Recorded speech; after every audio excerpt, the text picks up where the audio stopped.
Well, hi, everybody, and welcome back to Gotham Baseball Live. I'm your host, Mark Healey, and with me, as he is each and every week, my great co-host, Peter Schwartz. How are you today, Peter?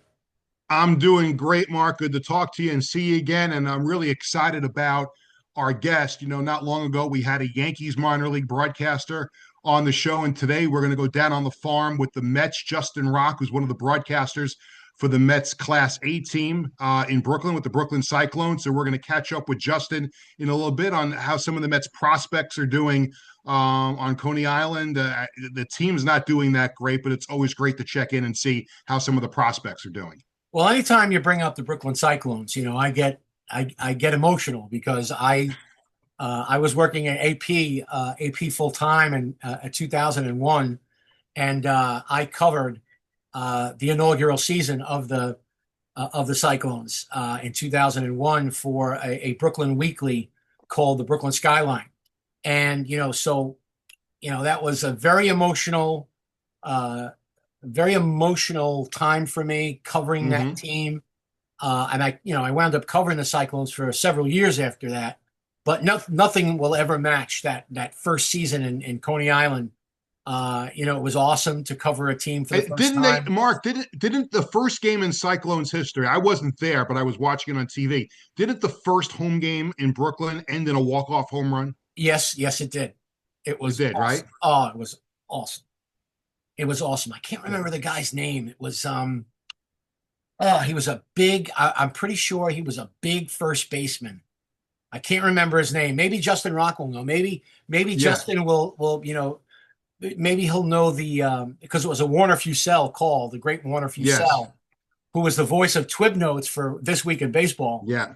and a guy I'm very lucky to call friend because he Yeah. was the broadcaster for the Cyclones back in those days. But Yes. An before we get iconic. to, yeah, no, he was great. I'm sorry, an iconic voice, Warner Fusel. You mentioned This Week in Baseball, and I know. I think he worked for the company that produced This Week in Baseball, but they also produced a hockey show too, and I think he was the voice on that as well. Oh, he was such a lovely human being. He was great. Um, and we could do a whole show on Warner Fusel, but uh, as much as I yearn for the halcyon days of covering Brooklyn baseball, I also cover New York Mets baseball, That's your problem. which is awful. I mean, look, obviously, and look, the other night I was locked in. I was watching the game. They pulled off the win, despite Devin Williams walking the bases loaded. Jack was killing me. My son Jack, who I co-host the Gotham Sports Machine with, he's killing me, Peter, because I don't know, like with the AP, one of the jobs of the writer who's at the game, who's sending his game story in to the news desk, which I was on, they would say, okay, 3 outs to go, 2 outs to go, 1 out to go. So that as soon as that last out of the game, happened, the story was on the wire. Right. But during that process, me back in New York, I'm working on the story with the writer to make sure that there's nothing in the story that needs to be fixed. Right. So that when that last out of the game goes, the story goes and hits the wire. So now Jack sees that I tweeted 3 outs to go, and Devin Williams loads the bases. He's like, if we Yeah. lose this game, I'm blaming you. So I wasn't just sweating it out for the Mets. I was sweating it Yeah. out for my own skin because That Jack was the Devin Williams I saw in the Bronx last year. exactly. Except this time he actually got out of it. But You got out of it, he, yeah. he's been look. He's the least of their problems. Hmm. Look, they can't hit. They can't hit. Like Benj has had some moments. He had a great game that night. The young guys have been certainly better, but no one is hitting. Bo Bichette's not hitting. Marcus Semien is not hitting. Brett Beatty's not hitting. Matt Vientos is not hitting. They went from having a solid start to the month of May, and now can't get out of their own way again. So, I mean, what am I supposed to do? I mean, I'm not going to say the season's over because it ain't over till it's over. Right. But, I mean, they have to be sellers at this point. And the thing that drives me crazy, Peter, is that, and I took a lot of heat on social media for this week, but you cannot be someone who is committed to analytics in such a way that you worship at the altar of data, the altar of data, right? The altar of data. And then say, well, it's bad luck. Like look us straight in the face and say, well, it's bad luck. And then when you say, no, you can't, it's one or the other, right? It's one or the Yeah, other. again, it's analytics has always been a crutch. Since it became so big, it became a crutch. Listen, I'll turn to basketball for a second. After Game 3 of the Eastern Conference Finals, Cavaliers head coach Kenny Ugh. Atkins, and you're nodding your head because I'm sure you saw this. Oh, I He did. said, "Well, analytically, we won 2 out of the 3 games." Well, no, you lost all 3. Like, I don't care about the analytics. Like, how did the Cavaliers win 2 out of 3 analytically? So. I listen, where I stand. I think we're in agreement on, look, analytics can be a tool. A It great cannot tool. be It could the be a end. great tool, and everybody uses Right, it. but You know, it can't be the end all be all. I, It I can't be agree. the end all be all. I agree. And to the point about the Mets struggles, you always look at Memorial Day as the first Yep. benchmark and where a team is during the course of the season. And as you're right, the Mets got off to a good start in May, won 2 out of 3 against the Yankees as well. But at this point of the season, we're at the end of May here. Sunday is May 31st. And listen, you want to say you're 6 games out of a wild card spot? Okay. Teams have been, worse than that, and they've come back, later in the season. But you have to be realistic at some point that this is a Mets team that's just, it's not good. And you're better off making the moves now and at least giving the fans something to cheer about and look forward to the rest of the season. Go out and make a trade, bring in a young player from another team, or call somebody up from AAA. At this point, you have tickets to sell. You have to salvage your season somehow. No, I agree. I agree. And Mets Hall of Fame Day with Bobby V and Lee Mazzilli, two guys I love, isn't going to do it. You know, so we'll see. Look, and I know we want to get to the Yankees. We will get to the Yankees, but first, I want to welcome on. We want to welcome our guest that we talked about before, and that is Justin Rocke, broadcaster for the Brooklyn Cyclones. He joins Gotham Baseball Live. Justin, welcome to the show. It's Mark here and Peter. How are you? Doing great, guys. Thank you so much for having me. How are you guys doing? Look, Doing great. Justin, looks like you're out on the town there. What are you doing? What are you up to? I am outside our apartment here in Brooklyn, getting ready for the day at hand. It's a beautiful day outside. Figured I'd get some fresh air right now. It's beautiful out and a great day for a ball game later tonight on Coney Island. Absolutely. Justin and I worked together for a brief time at both the Fan and Infinity Sports Network. It's good to see you and It's great to talk see to you you too. again. Absolutely. So it's been a rough season for the Cyclones so far. Can you kind of give us a little synopsis of the first couple of months of the season and where the team is and is there still reason to be optimistic about the prospects that are there? Absolutely reason to be optimistic. It's been a tough start to the season for the guys. It seems like it's been, if it's not one thing, it's the other. One day the hitting is on, pitching will suffer. Another day the pitching is on, the hitting will suffer. Some days the fielding isn't working the way it's supposed to be, but that's part of the process of working at the high A level. And I will say, from the first day of the season to where the team is right now, they have definitely taken a step in the right direction, playing much better baseball over the course of the last couple of weeks. And really the main story of the season for the Cyclones is the same story throughout the course of the entire Mets organization right now. Unfortunately, injuries have kept some key players off the field, had guys banged up, missing some games here and there. So that has been a big part of the struggle in the early going this season for the Cyclones. But there is a lot of positives to come. You look at the roster right now down at Single A St. Lucie with the likes of Elian Pena, Randy Guzman, and several other pitchers. Jose Chirinos pitched real well again for St. Lucie last night. So there are a lot of guys, particularly at the Single A and complex level, that will either be in Brooklyn at the tail end of the season when the second half starts later on in the month of June and towards the end of the season as we start gearing up for 2027. So while the record right now isn't exactly where the Cyclones and Eduardo Nunez, the manager, would like it to be, still plenty of things to be positive about as the season continues to move along. Justin, the best positive is baseball in Coney Island. It's Absolutely. just an absolute. And if you've never been, anyone that's watching or listening, if you've never been, you are doing yourself a disservice, because it is an absolute wonderful place to go watch a ball game. Whether it's Keyspan Park, MCU Park, Maimonides Park. I as I was telling Peter before you joined us, before we came on the air. My first beat in baseball was the Brooklyn Cyclones beat. I covered the inaugural season in 2001. Amazing. When I was working at the AP, but I also was working freelance, because I told a buddy of mine I know was the editor of Brooklyn Weekly, and I said, look, the Cyclones are going to be in Brooklyn. I've got to cover that team. And long story short, I was covering the team for the paper.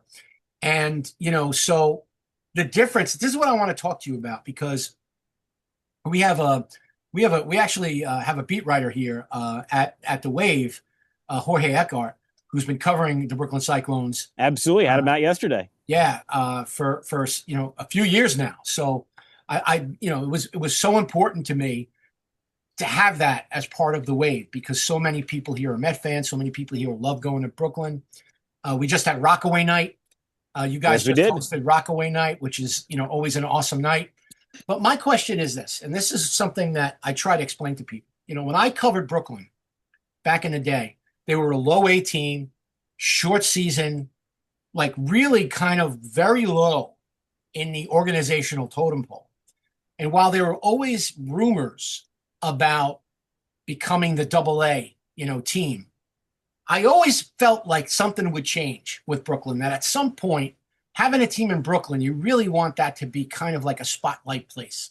And now we've seen it, right? Because now they're like, they are high A. They're only 2 steps away from the major leagues. We've already seen a bunch of guys come up and star and really play well that played in Brooklyn just last year. How cool is it for you as a broadcaster to be able to talk about, cover, interact with those guys, and then see them get to the major league level? It's been very cool to get to see those guys do exactly what they've been doing. It's kind of crazy to think about when you look at it right now, that there were 4 guys that were on the Cyclones roster last April that are now on a major league roster. You got 3 on the Mets, or 3 that were on the Mets at some point in the last couple of weeks: Zach Thornton, A.J. Ewing, and Carson Bench. And that's not even including Anthony Nunez, who is one of the guys the Mets traded away in the Cedric Mullins deal, that's now in the Orioles bullpen. So it is insane to think about the fact that there are 4 guys that were on the Cyclones roster a little over a year ago that are now creating havoc and making big noise at the major league level. And it's been so much fun to see those guys continue to thrive and go up there. And that's not even including the fact that the Cyclones manager last year, Gilbert Gomez, is now the first base and outfield coach for the Mets. Dan McKinney, who was the pitching coach here a couple years ago, now the assistant pitching coach for the Mets.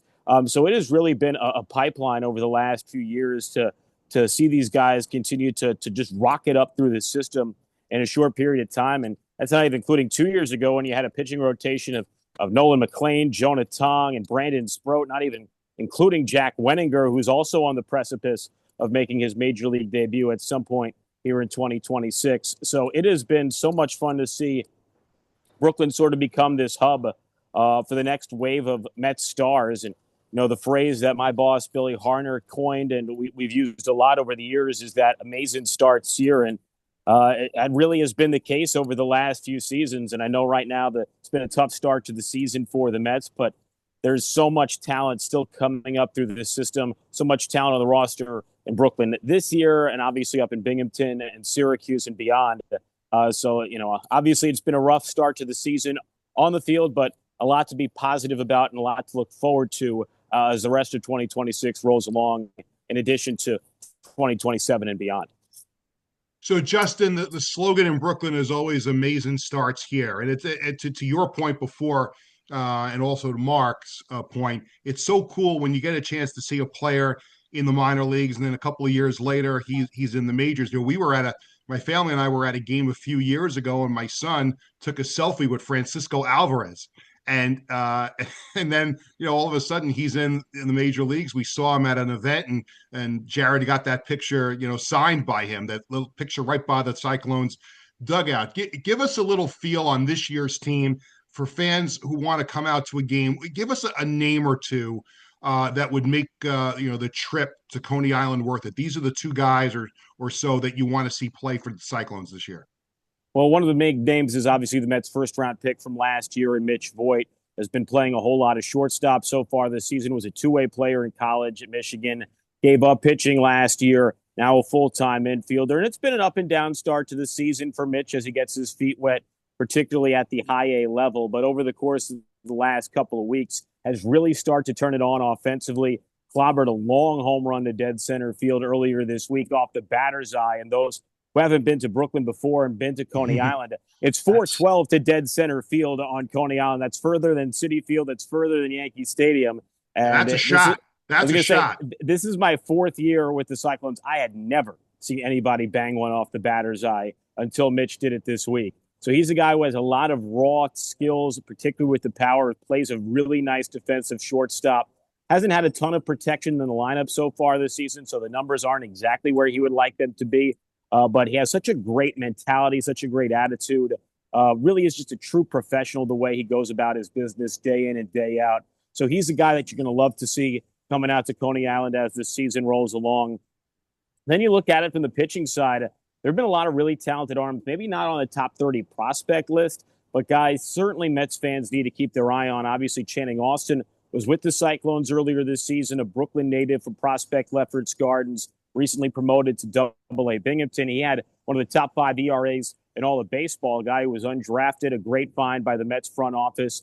And Austin has done a phenomenal job just having things click and take his game to another level this year. So Channing was a guy that you definitely needed to keep your eye on. Now you look at the pitching staff. Frank Camarillo starting today, 13th round pick by the Mets last year, talking to a scout last week, said he's the similar guy to Channing Austin that he's got tremendous stuff, a great splitter. It's just waiting for everything to sort of click for him in terms of being able to locate and command his pitches the way he wants to. And he was outstanding at the best start of his career in his high A debut. And then another talented young lefty in Daviel Hurtado, who's going to pitch for Team Cuba in the World Baseball Classic, made his high A debut earlier this week, went 4 shutout innings. The guy still building up some arm strength, dealt with a little bit of injury earlier this year. But that there's a lot of really talented pitching, even though they're not top 30 prospects just yet, a lot of really talented arms on this Cyclones pitching staff right now that's picked up 3 shutouts during the course of this 2-week homestand.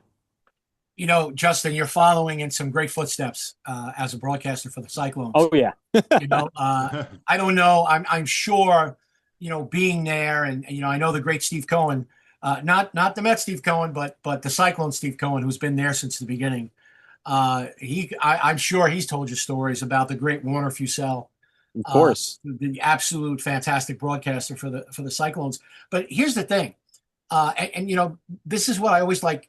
I use the term inside baseball. I use it for a lot of things, but in here it's obviously inside baseball. So when Warner used to do the games, he used to sit out in the catbird seat because that was his thing. Red Barber, and he wanted to call it the catbird seat. He would sit outside. He wasn't inside the press box. He would sit outside. Is it still there? Yep. Yeah. I used to love watching games there too. He would sit out there with all the weather and all the whatever. And it was like internet radio. It wasn't even like a radio station. It was crazy. This was before technology. So you have it easy, Justin Rocke. But, of course, Keith Radd also had done a fantastic job there as well. So for you, Justin, you're broadcasting minor league baseball, A-level minor league baseball, but really every night is an audition for you. I'm sure that's your dream to be a broadcaster for an MLB team. So that's got to be really exciting that not only are you getting this opportunity, but also you're following in the footsteps of people who are giants and somebody who's actually working at the MLB level now. So it's got to give you a lot of hope and a lot of motivation to go out and do a great job every night, right? No, it absolutely is. And you feel that pressure to try and go out there and put out the best broadcast humanly possible. It's been awesome the last couple of years, having a few games on SNY each season. We really Hmm. appreciate SNY, not only showcasing us, but Binghamton and Syracuse and giving a spotlight to the next generation of Met stars as they come up through the system. But it is so cool to be able to work on Coney Island and obviously have just an amazing view from the broadcast booth of being able to see the rides at Luna Park lit up at night, especially this time of year after Memorial Day and things start to warm up. Obviously, you got the Riegelman Boardwalk and the Atlantic Ocean beyond the right field line. So it really is an amazing place to call a baseball game. We are still outdoors, much like Warner Fusel was all Yeah. those years ago today. Still an outdoor booth because you have to remember the ballpark was built for the 2001 season when we were short season. And when I started here, you would look through the media guide. There would be seasons where there wasn't even a rainout, home or Right. on the road, because the weather is so nice over there once you start getting into June and things like that. But it is amazing to be able to represent the Cyclones and the Mets organization calling their games, especially when you consider just how many guys that have played for the Cyclones in recent years that have made it up to the big league level. And there have been so many talented broadcasters that have come here. You mentioned, of course, Warner Fusel, who was a voice of This Week in Baseball. And then you combine that with the fact that we put up a little placard next to the press box where we call our games every day with, you see it around ballparks in minor league baseball with, the different names and faces of former players that made it to the major leagues. But we also have a signage with all the broadcasters that have made it to the major leagues. Obviously, have Keith Radd up there. Jake Eisenberg was an intern with the Cyclones, now the radio voice for the Kansas City Royals. Dave Sims called the first Cyclones game on TV back in the day. Yep. Of course, Kevin Burkhardt and Kurt Menefee called games for the Cyclones on TV and SNY as well. So there have been so many amazing broadcasters that have come through here, and I am just so privileged to be able to be a part of that history and that lineage of broadcasters here, and hopefully I'm doing the folks like Keith and Jake and Dave and everybody doing them justice every night we're on the air, and hopefully in due time I get to follow in their footsteps. And Justin, last thing from me, not to belabor the point, but it's so much fun to go to a game in Brooklyn. I've been going, to games with, on my own, with some friends, with my family. We love going to Brooklyn, but the ballpark is, 25, 26 years old. And, with times changing, I would think that there would be improvements. Are there any talks of, or have there been, because I haven't been to a game yet this year, have there been, modernizations or any improvements that are either in place or planned for Maimonides Park? I know we've done some minor renovations over the last couple of years, refurbishing suites and taking those to another level, adding different seating areas around the ballpark. There are now some great seats, cushioned seats behind home plates. There's a great group area behind home plate as well. The surf club for people to hang out and enjoy the game from. We've also really leaned in over the last couple of years of doing a great job of just having good promotions on the weekend. We have a Sunday brunch package. It's not a renovation to the ballpark, but having people up on top of the ballpark along the third baseline. You turn around, you've got views of Lower Manhattan. You look forward, you've got the ballpark, of course, Luna Park, and the Atlantic Ocean, which has been amazing to see and really drawn a new audience out to the ballpark on a consistent basis. Our Saturday backyard bash this Saturday is sold out. We sold out all the tickets for this weekend, which is incredible. And there have been other minor renovations around the ballpark, especially as minor league baseball and major league baseball implement new rules and different things as part of the PDL, brand new batting cages beyond the right field wall as well. I'm sure there might be some renovations to the clubhouse. But since Diamond Baseball Holdings took over as the main ownership group for the Cyclones in the last couple of years, they've done a great job finding ways to take this ballpark to a new level. I know there are some other ideas. Nothing's finalized just yet. Maybe adding different food options or maybe a restaurant and things like that to the ballpark as the years continue along. But clearly a lot has been going on Coney Island, renovating the areas around there. And it's going to be a lot of fun to see how Maimonides Park continues to grow as the community of Coney Island continues to grow as well. It's been a lot of fun, and it's been a great place to call ball games, and it's great to see fans continue to engage with us and come out and enjoy everything Maimonides Park has to offer. Well, look, Justin, we really want to thank you for making the time to visit with us. You got to go outside and enjoy the great weather today. Absolutely. Certainly enjoy the great weather tonight in the ball game the rest of the season. We'd love to have you on down the road. And Please do. thanks again, Justin. Appreciate it. Thank you guys so And much for Justin, having me. I'm gonna call you really soon. My family and I are gonna get out there for a game. I'm gonna hit you up. Please do, Peter. Please do. I was going to say same things go for you, Mark. You guys ever want to come out to a ball game, I'm the guy to call. One of the fun parts of my job is being able to share the great experiences of calling minor league baseball and working the games on Coney Island with everybody. That's had such a great impact on my career. So let me know when you guys want to come out. We'd love to have you out, and maybe we'll have you on the broadcast as well. How's that sound? That would be awesome. That would be awesome. And just as long as we get to go to Nathan's before the game. That's all I care about. It sounds good to me. And nothing like a good Nathan's hot dog. All right, buddy. Thanks, Justin. Thank you guys so much. Be well. Have a great weekend. Thanks. Take care. You too. So that was great. That was a great spot with Justin. Really, like I said before we brought Justin on, I absolutely love. I just love it. I know you love it too. I know you've been there. Yeah. And that was always like the weird thing for me, Peter, at first when I would go, because I would start the game in the press box, but I would always wind up going throughout the ballpark because there's no bad seats. Yeah. And I wanted to get to know the people who were there, right? So I met so many people who were Yankee fans that were going to the Cyclones games, and it didn't make sense to me. I'm like, why would you go to the Met? Like no one was going to Staten Island. Because it was fun. I know. Well, I'm saying I figured that out. And then, I would go to whenever they would play the Staten Island Yankees, and there was such a rivalry with the Staten Island Yankees, especially that first and second season. But it was awesome stuff. Speaking of the Yankees. And by the way, my bachelor party was at a Staten Island Yankees game. Really? Yeah. I wanted it to be part of like a baseball kind of thing, as I'm not into the whole debauchery kind of thing. So I said, I knew my friends and family, Yankee Stadium suite is probably a little too expensive. So at the time, I knew some of the people that work with the Staten Island Yankees. And I said, how about we just do the bachelor party there?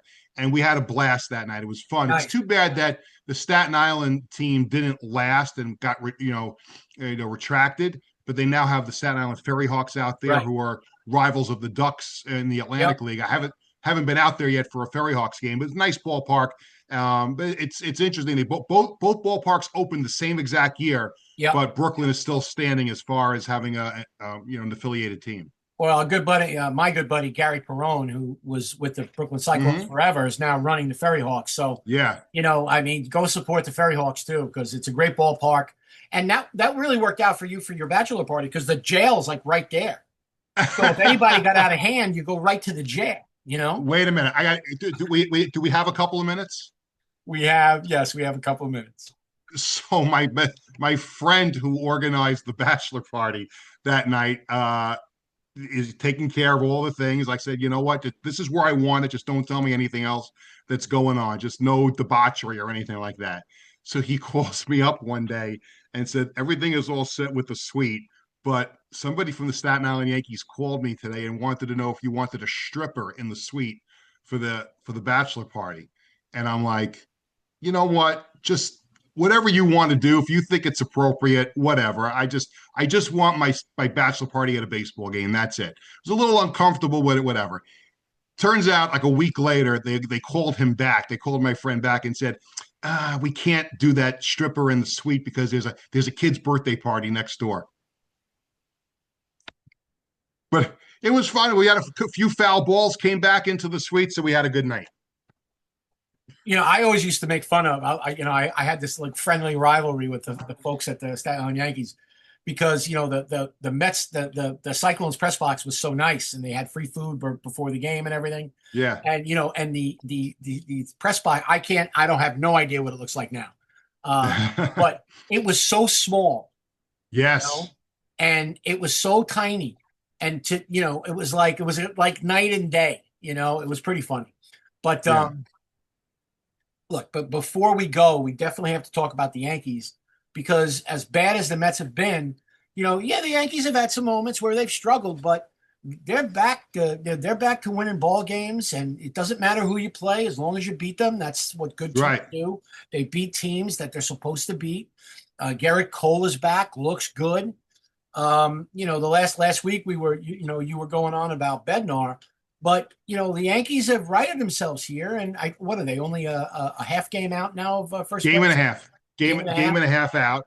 Yeah, they're coming off a sweep in Kansas City, and look, Garrett Cole has been incredible since he's been back. Both starts, he hasn't given up a run, and you combine him with Cam Schlittler with what he's been able to do, and Max Fried is going to be back very, very soon. So, well, I'm not worried about the Yankees starting pitching. That's not the problem. And I knew that even when we had Sal Licata on last week, the bats are they'll be okay. They'll be Right. fine, even if they tinker with it later in the season.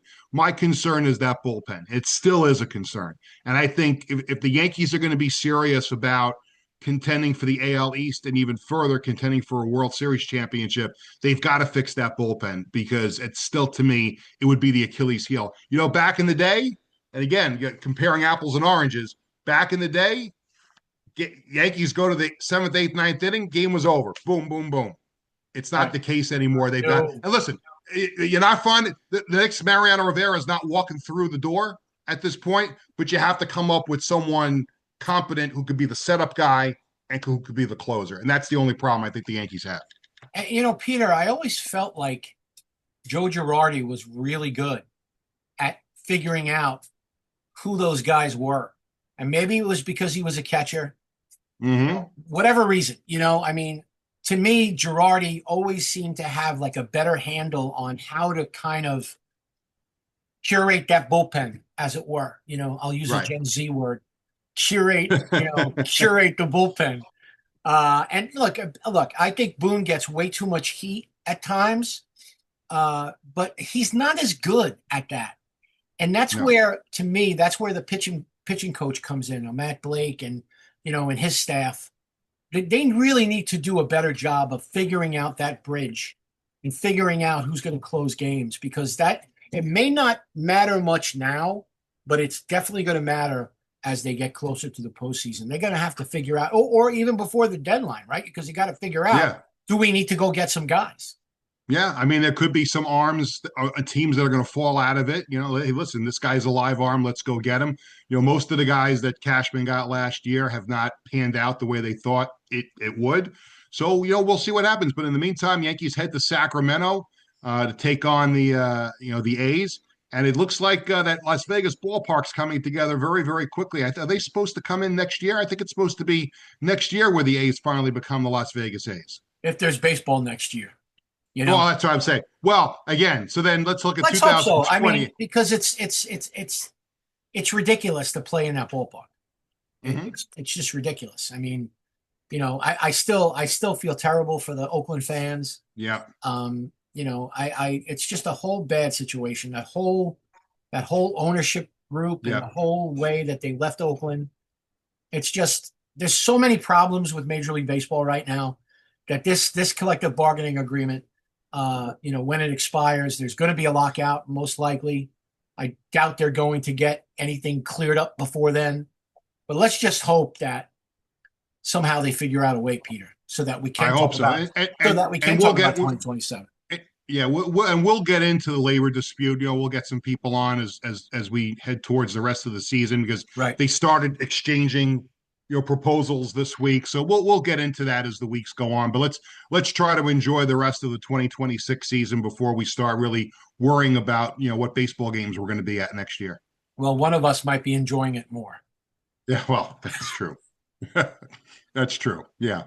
And one out of 4 people in this house will be enjoying it. Yeah. Look, it is what it is. I'm still going to watch. I'm still going to listen. Yeah, I'm still going to write about them. I mean, it is what it is. But again, I'll never say trust the process ever again. I'll tell you that. That's never going to. There you go. That's never going to happen. Go. Yeah. Look, my friend, have a great weekend, and we'll talk next week here on Gotham Baseball Live. Peter Schwartz, the best, and always a pleasure doing the show with you, buddy. Awesome, Mark.